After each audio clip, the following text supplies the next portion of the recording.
So you got what I need? On the streets of New Orleans, All right. drug money bought the city's cops.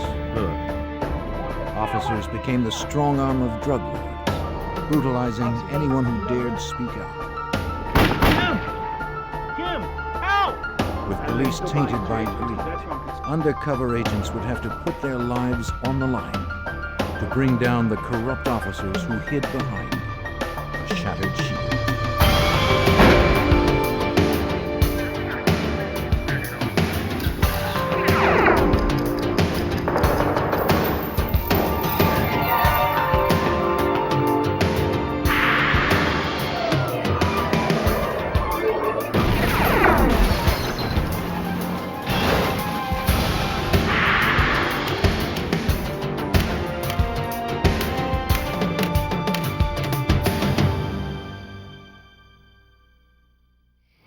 In a city awash in narcotics, the drug lords have all the power, even over the police. Corruption in New Orleans grew like cancer, eating away at public safety and threatening to destroy the city. Lured by easy wealth, crooked cops began breaking the laws they were sworn to uphold. I'm Jim Kallstrom, former head of the FBI's New York office. When it became clear that the police could no longer police themselves, the FBI had to get involved. It was a case where the line between friends and enemies became dangerously blurred. New Orleans, 1993. Tourists packed the city looking for a good time, not all of it legal. Cocaine was in demand, and the dealers cashed in. It was a violent business. For protection, the drug lords turned to those whose duty was to serve and protect. The cops. Officers lined their pockets while enforcing the will of the dealers. They controlled turf like thugs, terrorizing innocent civilians. Agent Stan Haddon of the FBI's Public Corruption Unit in New Orleans was aware of the growing problem. Our intelligence told us that there was a great variety of corruption taking place among many different officers on the department. However, the one thing that seemed to be the most pervasive was that officers were out there working with drug dealers on the street, were protecting drug dealers on the street, and were stealing money and drugs from drug dealers on the street.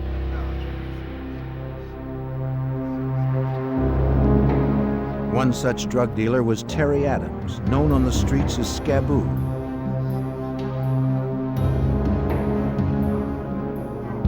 He was a small-time operator who was being extorted by Officer Sammy Williams. So you got what I need? Come on now, give me what I need. But this time, the protection money Scaboo paid Williams wasn't enough. On Christmas Eve, the officer demanded that Scaboo pay him $10,000 cash by 6 p.m. If Scaboo failed to show, Williams threatened to beat him and guaranteed him 20 years to life. That evening, at 5 p.m., Special Agent Stan Haddon was finishing up some last-minute work. About to go home, he took one last call. It was Scaboo. His time was running out. He told Haddon that he was being blackmailed, but didn't have the $10,000 the corrupt cop was demanding in less than an hour. What are the name of the officers? When Scaboo contacted me, we realized that that was our best chance to do something about police corruption. And I immediately arranged to meet him and debrief him in person. There was no way we could get everything together by 6 o'clock. By the time I met with him, it was 30 minutes before the deadline. Yeah, I feel pretty good about that. Haddon and his partner quickly hashed out a plan. This is, I think, the best one we've got. Scaboo would meet the officer as arranged, but he'd be wearing an FBI wire. The agents couldn't arrange $10,000 on such short notice. Scaboo would have to convince the cop to accept smaller payments over several meetings. Yeah, I'm pretty sure. Okay, they could be rough. Well, you know that. You worked with them. Yeah, I have. Assured by Haddon that he would be under constant surveillance, Scaboo took his position.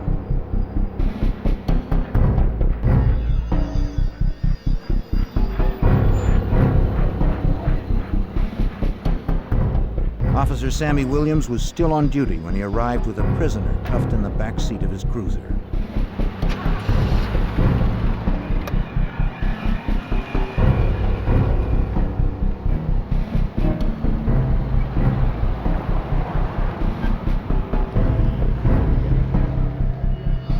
Williams drove Scaboo to a deserted spot behind a seafood market.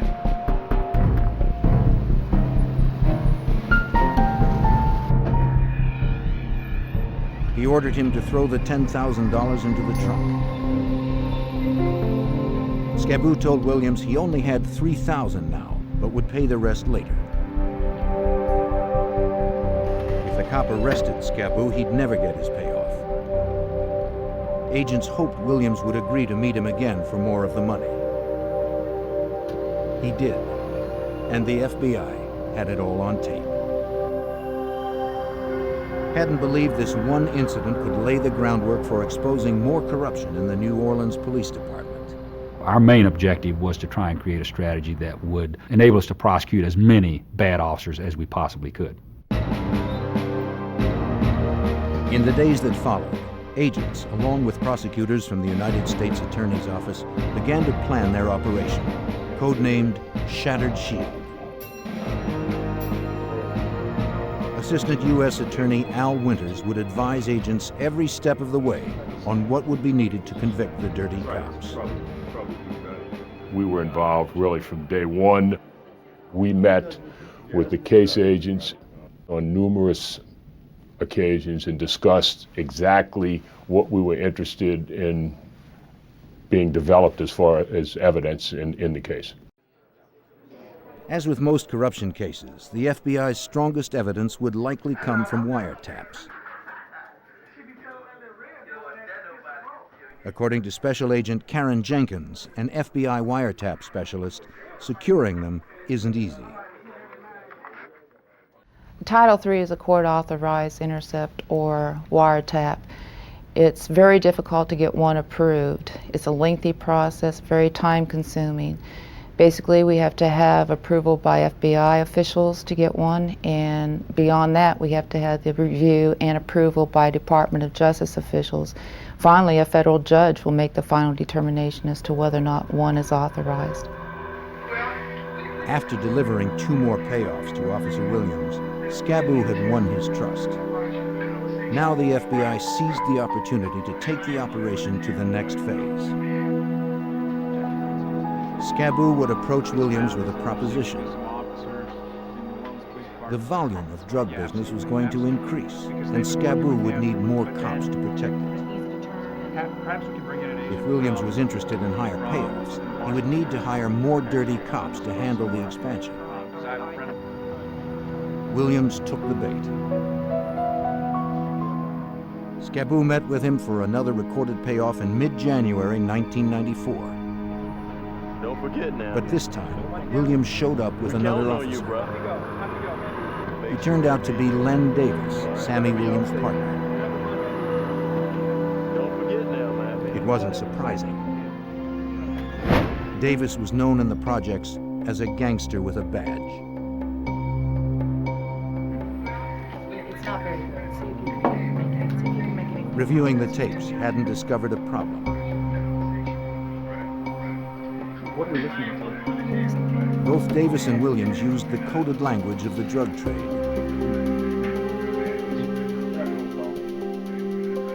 To make charges stick, the FBI had to record the officers using language that a jury would understand.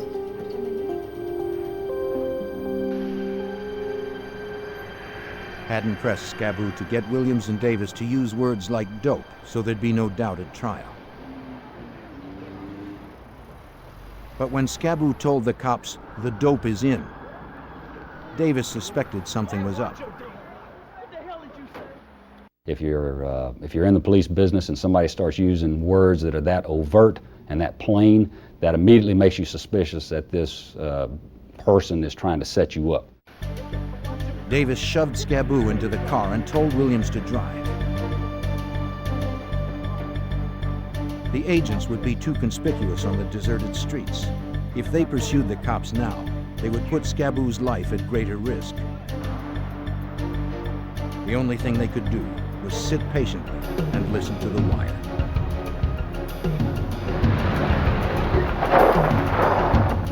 When the car came to a stop, Davis's rage ignited.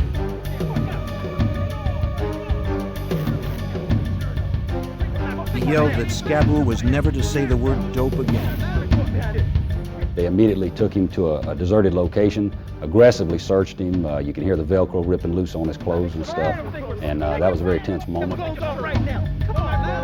Davis insisted that he wouldn't go to jail for careless talk. He and Williams stripped Scaboo looking for a wire. Scaboo was sure he was going to die.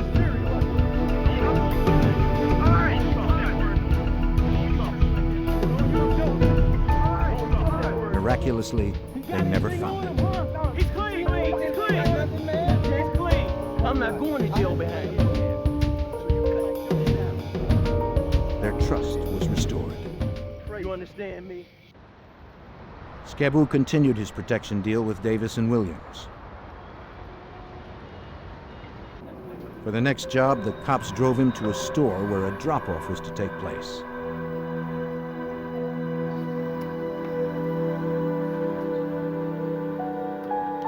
Inside, Scaboo checked a bag at the counter. He passed the ticket to an agent posing as a buyer, who then retrieved the bag. Williams and Davis watched as each transaction went down. They were promised $1,000 for every kilo of cocaine they protected. For them, the deals meant easy money.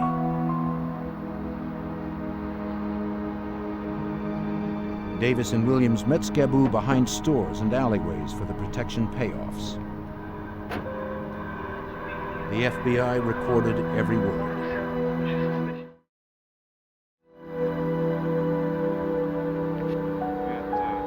Gradually, Operation Shattered Shield was building a solid case against police corruption.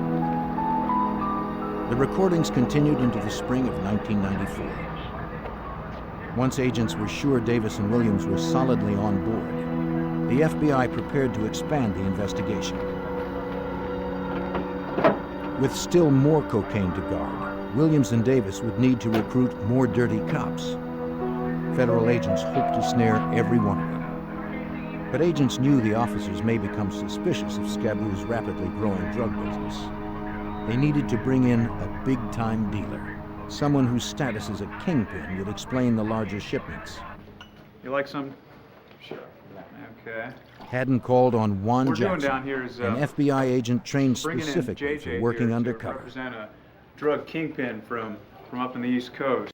At that time, I was in New York City, and I'd been contacted to come down to just be interviewed and go over the actual case.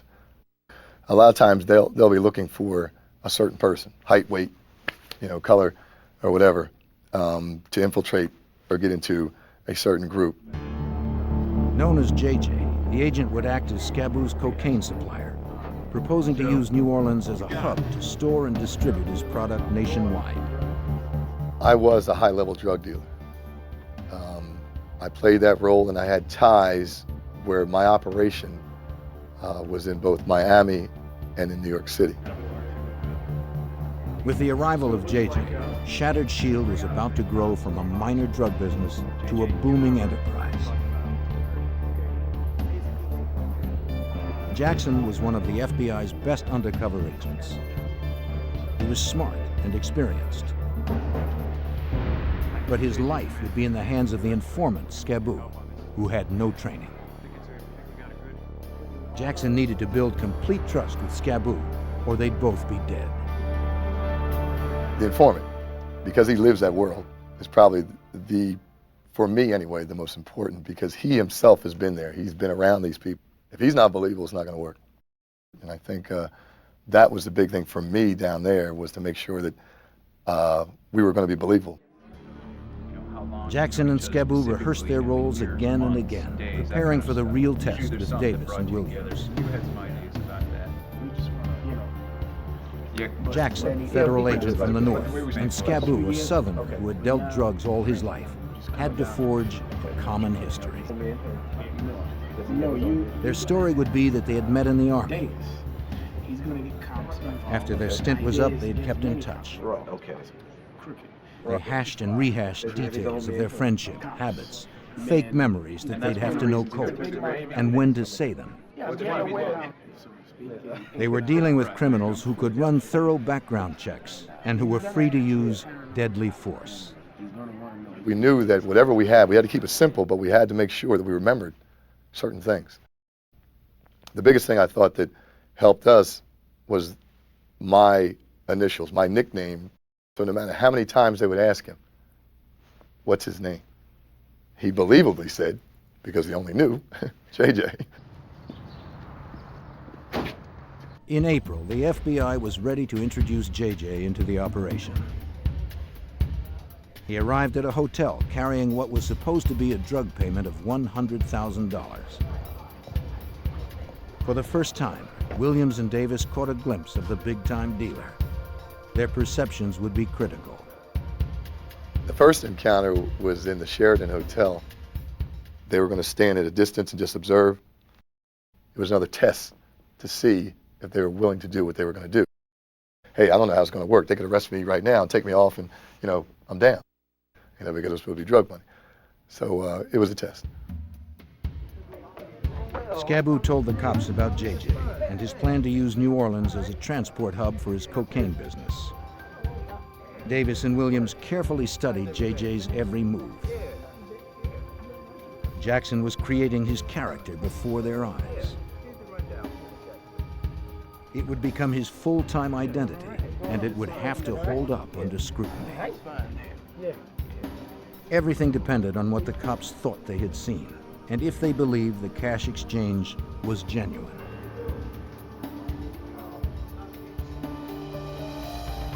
The plan worked. The cops were convinced that JJ was the real deal. The FBI was now poised to take Operation Shattered Shield to the next level. By the spring of 1994, the FBI's Operation Shattered Shield, targeting New Orleans police officers involved in the city's drug trade, was in place. Posing as a drug kingpin named JJ, undercover Special Agent Juan Jackson worked with Scaboo, the drug dealer turned FBI informant. Scaboo rented a hotel room for JJ to meet officers Len Davis and Sammy Williams for the first time. What's up, man? What's up? That was showtime. That was a big deal. On any first meeting with any bad guys, a million things are going through your mind. I mean, are you going to be believable? Is anything going to happen that's going to change their attitude? It's either going to work from here or we're all going to go home. Playing the street-savvy drug dealer, JJ insisted that everyone strip to establish trust. For this first meeting, Jackson didn't wear a wire. He didn't need to. The room had been thoroughly wired by the FBI for audio and video recording. Then, in a bold gamble, JJ invited them to search the room. Because they were cops, Davis and Williams knew how to find a room wire.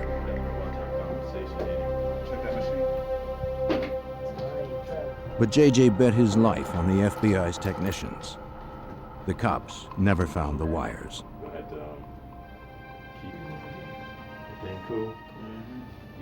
JJ was beginning to build trust with the officers.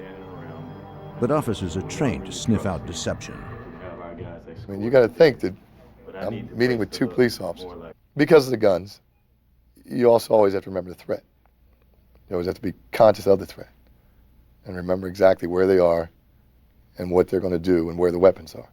With the cops convinced for the moment, JJ began to discuss the proposal approved by case agent Stan Haddon. And he played the role of a big-time drug dealer from New York who was using New Orleans as a transshipment point, simply as a storage point, where he could bring dope in, leave it for a while, have it guarded and protected by the officers, and then thereafter have it shipped out to other points unknown. For their role, JJ promised to pay them $5,000 every day the cops guarded the warehouse. Williams and Davis were enthusiastic about the plan, even offering advice. The cops urged JJ to hire young drivers, give them company uniforms with name tags, and put signs on the sides of the trucks to resemble legitimate companies. For the FBI, the meeting was flawless. The meeting went off without a hitch. They bought JJ's act. They believed him completely, and they also said the magic word cocaine, which got it clearly established on tape that we were talking about the officers protecting a drug operation. From that May meeting, the plan moved quickly.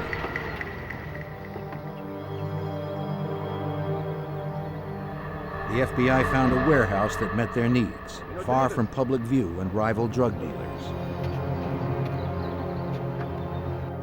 JJ and Scaboo met Davis and Williams for a walkthrough. JJ and Scaboo would meet with Len Davis and Sammy Williams at the warehouse for what we call the pre-deal meet. There at that meeting, they would discuss when the dope was coming in, how long it was going to stay in town, and how much money JJ was going to pay for the officers to guard the dope. Once inside, Davis told JJ that he had half a dozen more officers lined up to guard the cocaine shipments.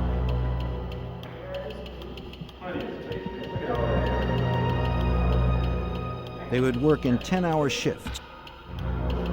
Uniformed police outside guarding payloads of cocaine inside. Up to $250,000 worth in each load. At that June meeting came the first big payments from JJ. More than $10,000. Everything is going smoothly. But one aspect of the warehouse plan bothered Assistant U.S. Attorney Al Winters. Basically, what we told the agents, unless we had evidence, irrefutable evidence, that these people knew they were guarding cocaine, we couldn't prosecute it. Because the cops stood guard outside the warehouse, they could later claim they didn't know that drugs were inside. I think having some sort of video or photographic Haddon had to record find a way to prove Davis's recruits saw the drug shipments. Or maybe even see. His team mulled over ways to bring the drugs into plain view. We need them to implicate themselves. Here, I'll take those. The officers would have to be recorded, seeing and discussing the shipment. Shipments were delivered to the warehouse one weekend every month according to schedule.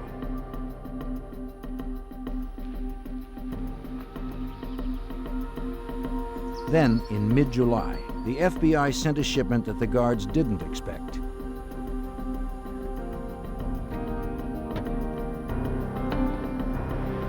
With one load already in the warehouse, an FBI agent dressed as a courier brought another shipment. The driver shocked the guard cops by unloading the cocaine in plain sight. This was too overt for Len Davis's crew. They didn't want to see drugs at all.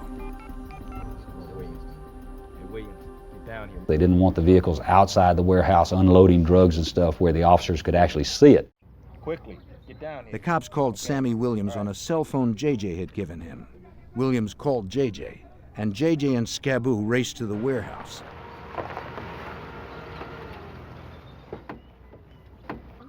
JJ responded like a hot-headed drug dealer.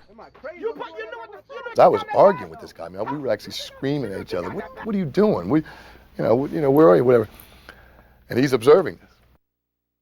There's a police officer calling Lynn, telling him all what's going on and how this doesn't look good. To the cops, this whole drug operation was starting to look dangerously unprofessional. Concerned, the driver made another call.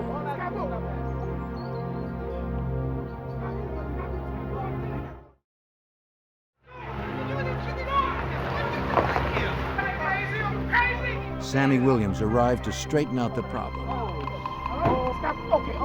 See what I got to deal with? Leave it. I got it. See what I got 5 minutes. JJ explained it was the driver's screw. He asked that the cops escort the van to the city limits right away. Despite the risk, the episode worked. It showed that the cops knew what was inside the This warehouse. ain't right. What's going Take on? him to the edge of town, all right? And it was Get to the all edge of town, videotaped. Just let him go. Let him go. But the episode raised doubts for the cops. Either JJ was an amateur or he was part of a sting. Either way, they'd be watching him more closely now. Shattered Shield wore on into the summer as all of New Orleans baked. About 100 degrees out there. In August, guarding the warehouse proved hard duty. The cops complained of the wear and tear on their engines from running the air conditioning all day in the heat. They wanted a vehicle that was more comfortable, that could also endure the long hours, perhaps a van. The officers asked Len Davis to provide one, and Davis brought their request to JJ. For the investigation, it was a huge break. The sweaty cops had just handed the FBI a golden opportunity. It was a stroke of luck. One day, Lynn approached me and said that the officers were complaining that they're running their cars in air conditioning. And the cars are starting to overheat, they're burning gas, on and on and on. Once we were able to rent the van and put the listening device inside, we were able to hear a lot more conversations. The FBI quickly filed the paperwork to get court-authorized wiretaps for the van. Technicians carefully installed state-of-the-art microphones. They had to yield top sound quality for months with no maintenance.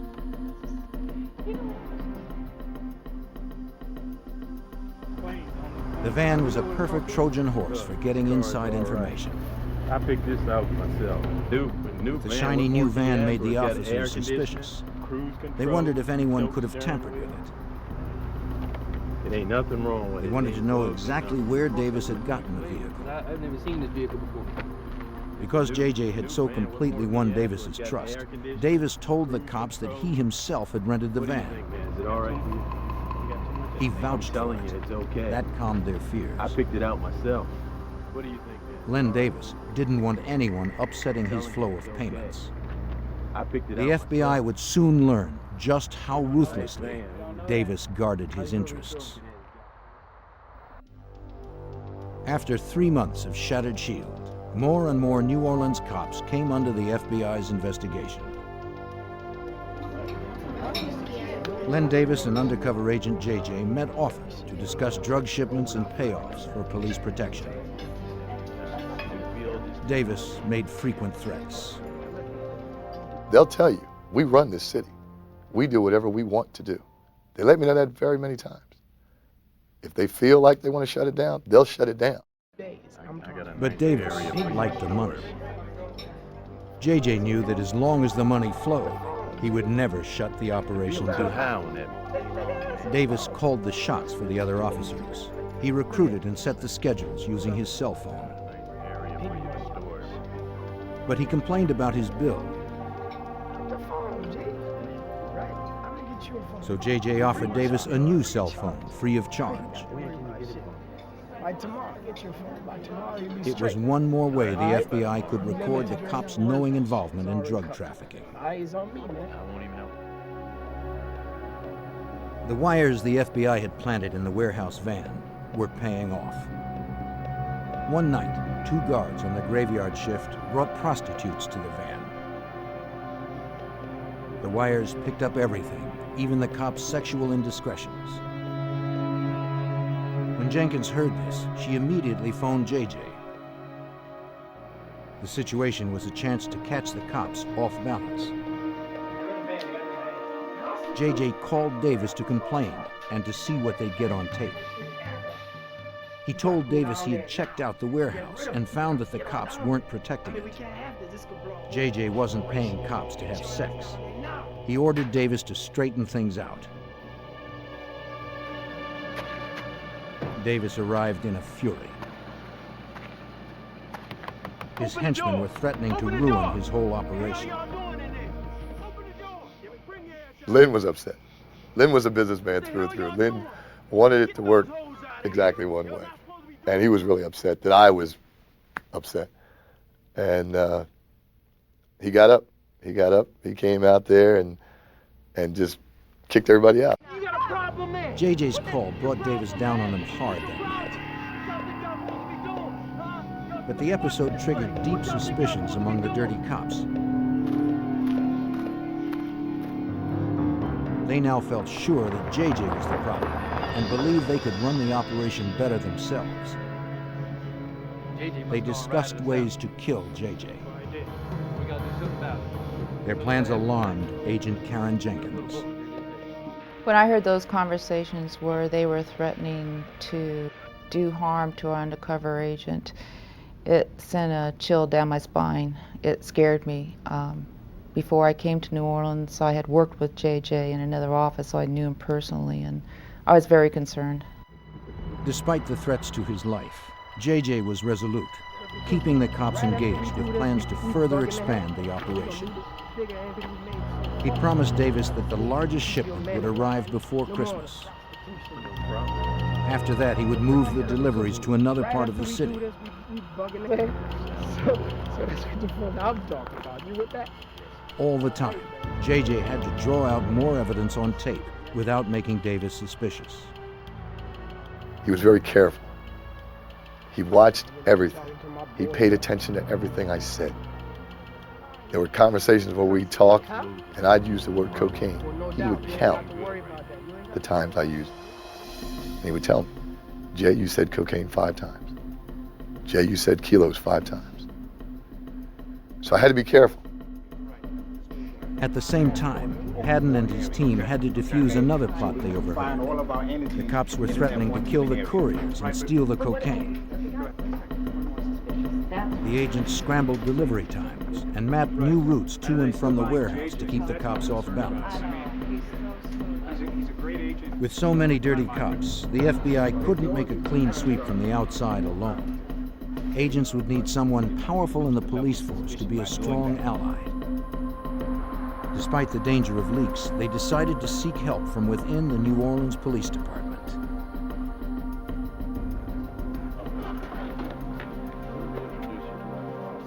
October 1994 brought fresh changes to New Orleans in a new police chief, Richard Pennington.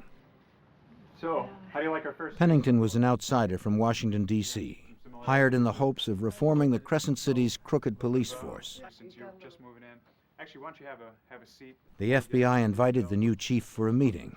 News is not all good, fortunately. Then Haddon introduced JJ. He informed Pennington that Operation Shattered Shield was uncovering corruption deep in the force that he was about to head. His cooperation would be critical for the success of Operation Shattered Shield. On the streets of New Orleans, Davis and Williams were still on active duty, cruising their territory. Len Davis had a long list of public complaints against him. During their rounds one night that October, Davis and Sammy Williams patrolled the Desire housing project. Seeing the pair of cops approach, 2 youths took flight. Williams chased one teenager down, bludgeoned him, and left him bleeding in the street. At that moment, Kim Groves, the victim's aunt, decided that police had terrorized their neighborhood long enough. Who's gonna pay the bill? Is that what we done? The next day, Groves, a 32-year-old mother of 3, filed a complaint against Len Davis and his partner. She cited the pair for police violence. An officer alerted Davis about the complaint. Do you want to know his name? Officer Davis, do you know him? Yeah, this is definitely Assistant U.S. Attorney Mike McMahon saw the report. She reported not only Sammy Williams, who did the actual brutality, but Len Davis as well, who had nothing to do with that pistol whipping. And at that point, Len Davis became enraged.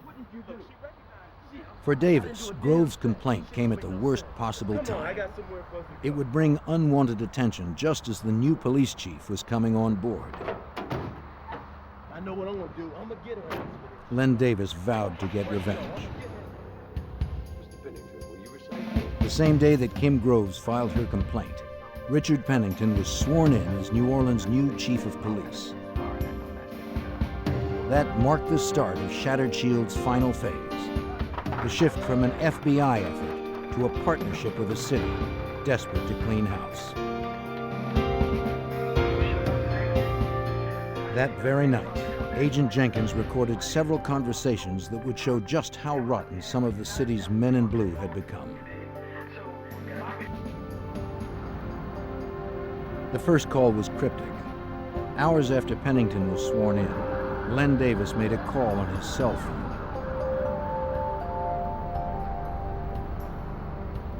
He gave an order to an unknown man.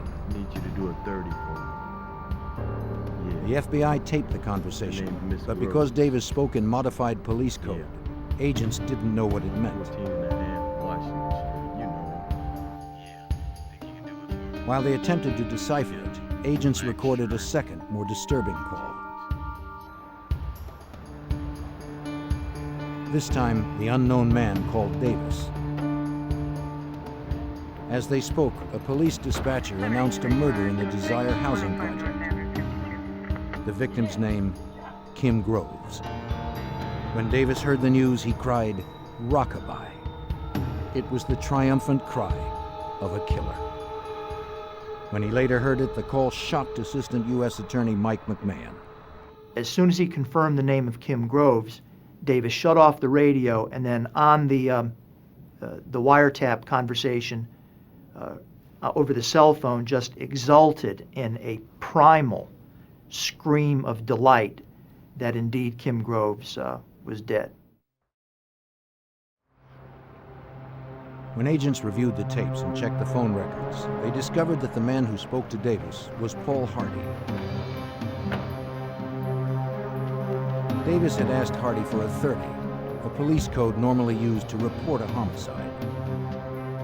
But that night, Davis used it as an order for the murder of Kim Groves. Canvassing the projects, agents quickly learned that Hardy was a known drug dealer who led a small gang of thugs.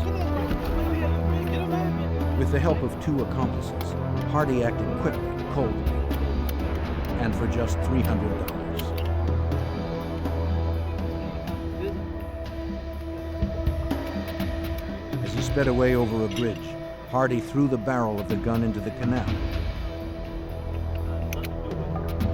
and handed the body of the gun to an accomplice for safekeeping.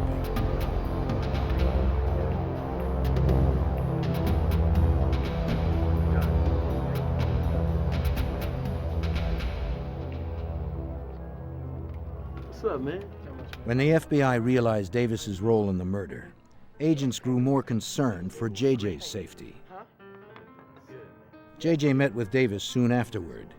He looked carefully for signs that Davis was anxious or upset. Yeah, what's up, He saw man? none. The murder of Kim Groves seemed to have relaxed Davis. Yeah.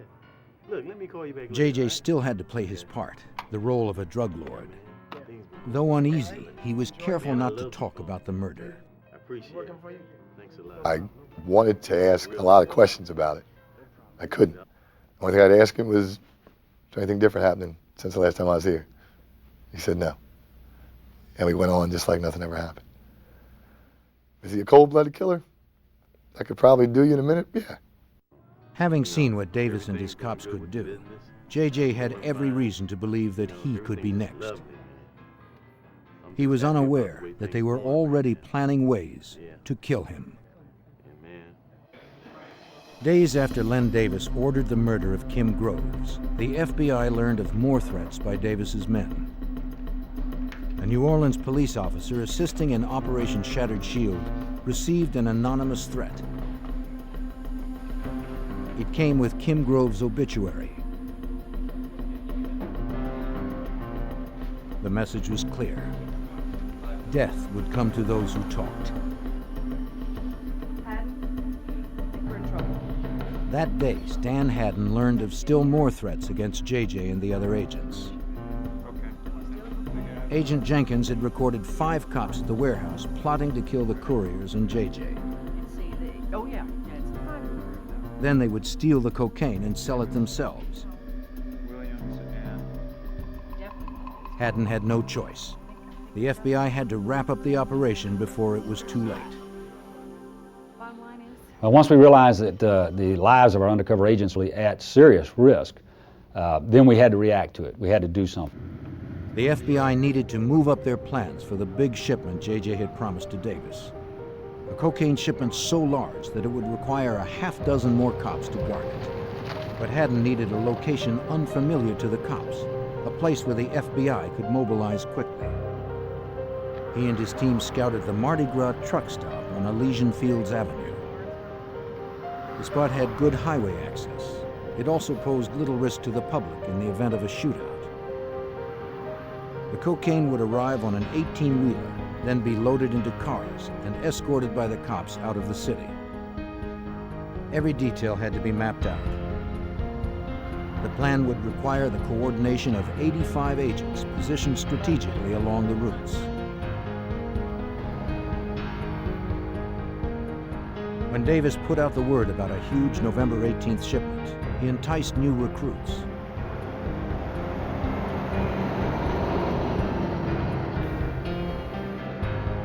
As a load of cocaine worth $250,000 arrived, Davis, Williams, and their crew stood ready as protection. Agents posing as drivers moved the shipment. From the command center, Haddon and Jenkins kept watch of the whole operation. There were hundreds of ways the truck stop scenario could go wrong. With the undercover agents' lives on the line, there was no margin for error. The cocaine was divided in 2 loads. Williams escorted one, Davis followed the other.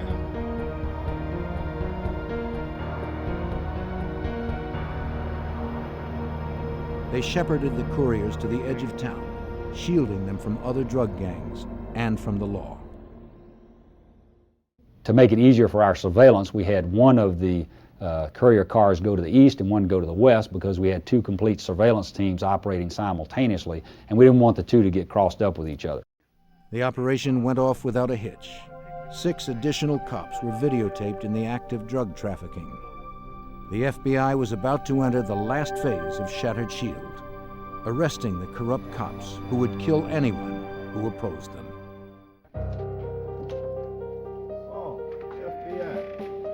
After the big truck stop operation, FBI agents moved quickly on the murder of Kim Groves. They searched the house of the hitman Paul Hardy. There, agents found an unauthorized copy of a guide to police codes, the same codes that Davis used when he ordered Groves murdered.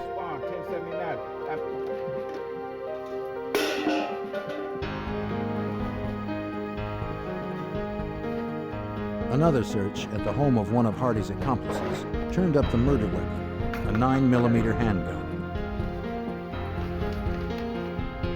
The 2 investigations, Shattered Shield and the murder, were closing at the same time.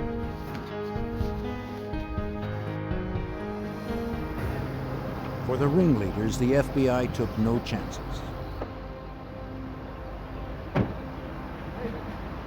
Agents came to Len Davis's house the next day when he was off duty. Look, I ain't done nothing. What are you talking about? Look, I'm a police officer, man. The thug with a badge was arrested on federal drug charges and for the murder of Kim Groves. For Davis's partner, Sammy Williams, agents would use a different approach. Haddon wanted to flip Williams to the prosecution side. At that point, it worked. And they decided, okay, let's throw another curveball and then let's bring Juan in. So they brought me into the door and I introduced myself, especially to Juan Jackson, the FBI. You could see the color leave his face. His world just came crashing down. Sammy Williams turned government witness. His testimony would later prove crucial for getting convictions. Haddon and his team had no time to lose. Before news of Davis and Williams' arrests could spread, they had to deliver the rest of the gang to justice, dozens of armed men in uniform. The strategy we were to employ was to arrest Len Davis on December the 5th, And then on December the 6th, we had all of these officers appear before a federal grand jury. And then on December 7th, the grand jury ordered all these officers to come to the FBI office to give handwriting exemplars.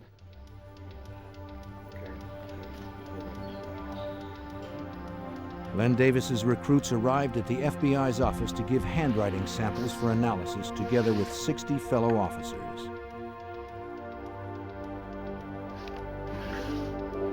Since the drug ring involved no written records, and so many officers provided writing samples, the crooked cops suspected nothing. Like the others before it, the FBI's ruse worked.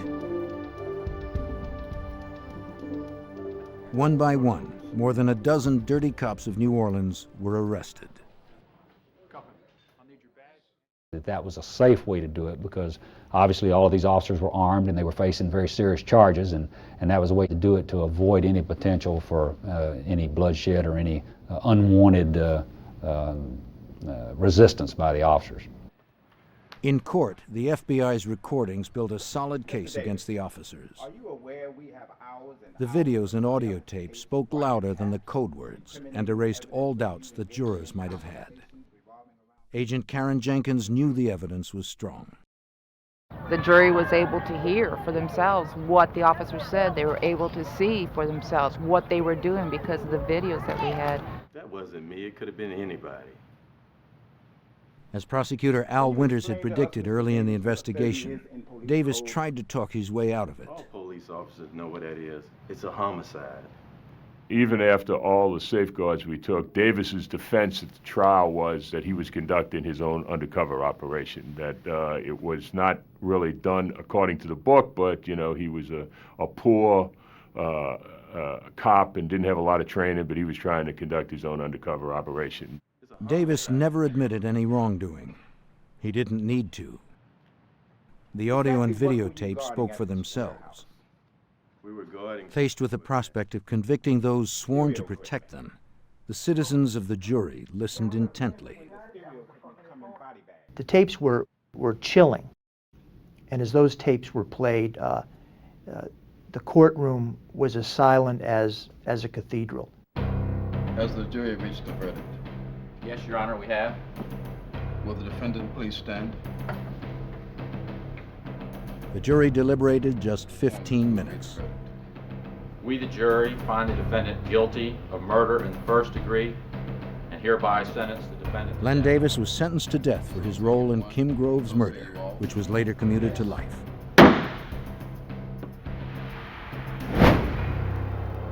In 2 other trials, Davis and his co-conspirators received 18 convictions for drug trafficking. 15 officers were headed for prison. Because he cooperated with prosecutors, Sammy Williams was sentenced to just 5 years. He would never again wear a badge. Add that you have irrevocably stained that uniform you once wore. But I must reluctantly recognize that other crimes can only be solved with cooperation of people like you. Court dismissed. For the Big Easy, Haddon's case brought a long, hard look in the mirror. You know, I think that the city of New Orleans has been very tolerant of all sorts of conduct which might be considered improper in other parts of the country. It's part of the culture here, and I'm a Louisiana native. But I think this was a wake-up call to the citizens of New Orleans that there was a serious problem within the NOPD, and that problem had to be addressed.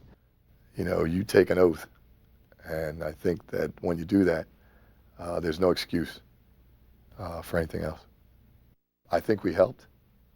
I think that now their focus is different. I think hiring, I think pay scale, I think everything about what the New Orleans Police Department is about is different. Under Chief Pennington, the New Orleans Police Department revamped its practices and fired more rogue cops. The Big Easy had cleaned house.